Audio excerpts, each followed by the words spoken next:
से पहले मैं हमारे व्यूअर हैं कामी खान, उनका ये कमेंट है। उन्होंने कहा कि अभी वज़ीर-ए-आज़म इमरान खान और गवर्नमेंट ने बड़े वसी पैमाने पे 12 रबीउल अव्वल मनाया और ये रहमतुल लिल आलमीन अथॉरिटी कायम की। अभी आपने काबीना का जिक्र किया, उन्होंने कहा ये भी तो एक माहौल को जो है वो उसमें कंट्रीब्यूशन होती है कि आप इंसेंटिव देते हैं टीएलपी जैसे ग्रुप्स को, क्योंकि फिर वो सब कहते हैं जी हम असल में ठेकेदार हैं इस पूरी चीज के। आप आपसे आगे दो हाथ आगे निकलेंगे। आप इससे अग्री करते हैं मजहब कार्ड को इस्तेमाल करने के हवाले से? देखिए, आपको याद होगा कि जुल्फिकार अली भुट्टो साहब ने भी मजहब का कार्ड इस्तेमाल किया था। That's right. मगर क्या बच गए? नहीं। जो मजहबी लोग थे उन्होंने कहा ड्रामा कर रहा है कि बिलीवर शिवर है कोई नहीं, ये सब सियासत है, हम नहीं मानते, उन्होंने निकाल दिया बाहर। तो ज़ियाउल हक को उन्होंने उन पे यकीन किया, बिकॉज वो खुद भी बड़े मजहबी शख्स थे, और फिर उन्होंने मजहब को अपने अपने कानूनी तौर पे उनको सहारा लेने के लिए उन्होंने इस्तेमाल किया, और बड़े बड़े जुल्म के साथ इस्तेमाल किया, और बड़े नाजायज तरीके से इस्तेमाल किया, मगर उनकी जात के ऊपर कोई इशू नहीं था। खान साहब किस खाते में आ गए हैं? खान साहब का तो सारा माजी जो है वो nothing to do with religion और मोरालिटी। अब बात यह है कि ठीक है, इंसान बदलता है, सीखता है, और अगर कोई अच्छा साथी मिल जाए तो वो सिखा भी देता है कि अच्छे सही रास्ते पे वापस आ जाओ, तो ये हो सकता है, ये मुमकिन है। मगर इस वक्त मजहब को उठाना, जबकि सारा मुल्क जो है वो डूब रहा है, और आप क्या लोगों को क्या कह रहे हैं कि बस अब छोड़ दें सब कुछ, हमें माफ कर दें, हमने कुछ नहीं किया, मगर अल्लाह ताला पे ही भरोसा करें, मजहबी हो जाएं, नमाजें पढ़नी शुरू कर दें, दुआएं मांगनी शुरू कर दें। ये वही बात है, घबराना नहीं, सब ठीक हो जाएगा। तो क्या रास्ते ऐसे ठीक होती हैं? तो मैं समझता हूँ कि ये बहुत ही एक सिनिकल यूज ऑफ रिलीजन है। ये पॉलिटिकल भी नहीं है, सिनिकल है। उसकी वजह ये है कि अगर पॉलिटिकल होती तो कोई माइलेज मिल जाती। सिनिकल इसलिए है क्योंकि जैसे साहब ने जिन्होंने कमेंट किया वो कह रहे हैं कि ये तो एक्चुअली लबायक और बाकी लोग जो हैं, जो मजहबी तबका है, उनको हमायत मिलेगी वो, और तालिबान के अफगानिस्तान के आने के साथ तो वैसे ही यहाँ एक एक एक एक एक डेमोन्स्ट्रेशन इफेक्ट है उसका, ब्लो बैक है उसका, कि भाई अगर वहां हो सकता तो यहाँ क्यों नहीं हो सकता। और डोंट फॉरगेट, बड़ी मैसिव रिलीजियोसिटी है यहाँ। आपने ही तो ये रिलीजियोसिटी एक्सपोर्ट की थी अफगानिस्तान, और पहले सोवियत यूनियन के खिलाफ, और फिर तालिबान को प्रॉप अप करके, और फिर ये टीटीपी को आप डीलें कर करके। तो मतलब है कि अब ये लबाइक के साथ आपने एक लबाइक को इस्तेमाल किया टू हाउंड नून लीग, उसको आपने वहां जाहिद को निकलवा दिया एज लॉ मिनिस्टर। क्या इशू था? शॉकिंग।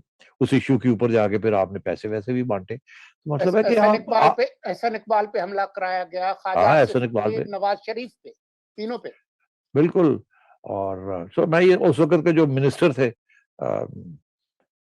जाहिद हामिद साहब, याद है आपको? उनकी छुट्टी करा दी। बिल्कुल लॉ मिनिस्टर थे, डंडे के जोर से निकाला, डंडे के जोर से निकाला उनको, और मजबूरी थी नवाज शरीफ को, नहीं तो ये खड़े थे वहां, बैठे हुए थे धरने दे के रावलपिंडी में। तो मैं ये समझता हूँ कि ये और फिर आपने देखा कि वही रिजवी साहब जो कि पहले इनकी तारीफें एस्टैब्लिशमेंट की गीत गाते थे, फिर उनके खिलाफ हो गए वो, उन्होंने गालियां देनी शुरू कर दी, फिर अल्लाह को प्यारे हो गए, पता नहीं कैसे।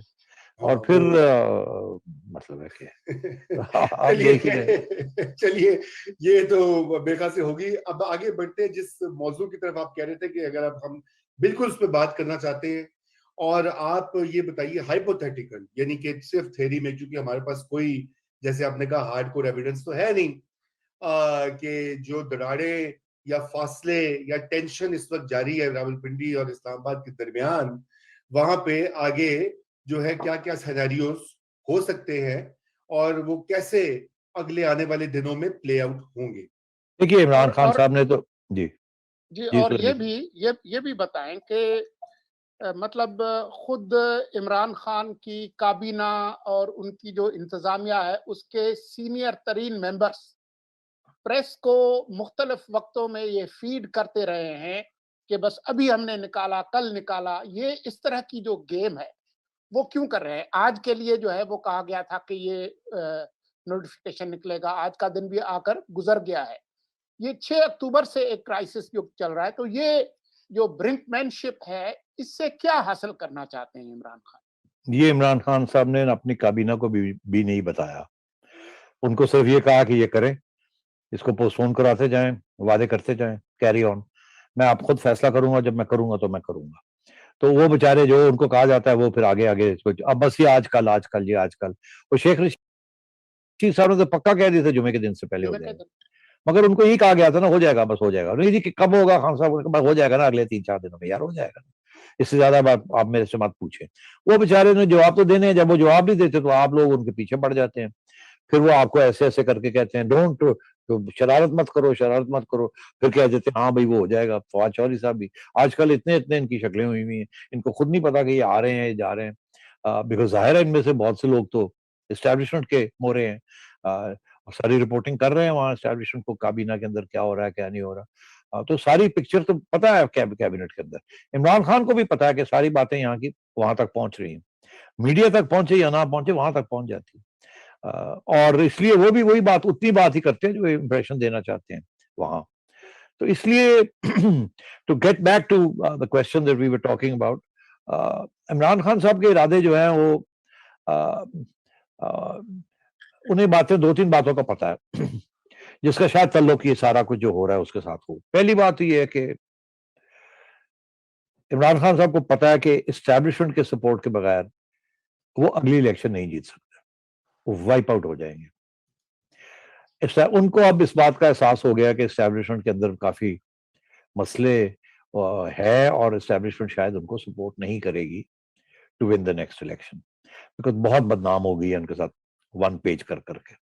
तो कोई और अगले साल के अंदर या 2 साल जो रह गए हैं, इस्टेब्लिशमेंट कोई ऑप्शन अपने जो है वो पक्के ना कर ले।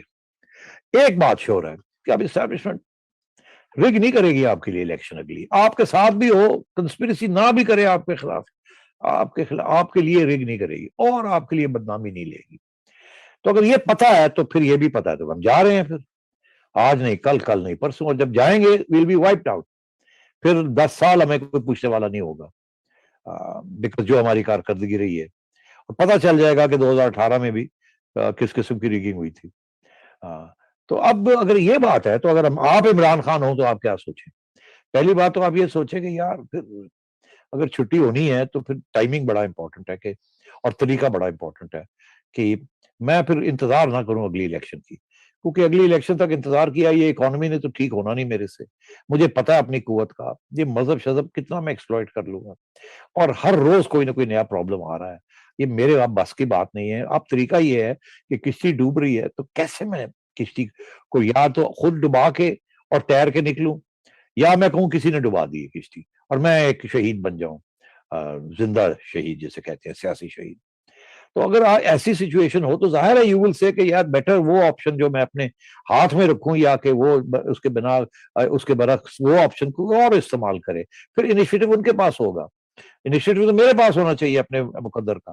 तो अगर मैंने अपने हाथ में इनिशिएटिव रखना है तो या तो मैं खुद डिसॉल्व करूं पार्लियामेंट और कहूं जी मेरे से नहीं चलती, साजिशें शुरू हो गई है मेरे खिलाफ, मुझे चलने नहीं दे रहे, मेरे साथ ये हो रहा है, ये हो रहा है, ये हो रहा है, और इल्जाम पे इल्जाम लगा के इस्टेब्लिशमेंट के ऊपर भी और ऑपोजिशन के ऊपर भी और बैरूनी मुल्कों के ऊपर भी अपने आप को एक सेमी हीरो बना के कि मैं अवामी हूं, पाकिस्तान की अवाम को मैं बचाते बचाते मैं मर गया,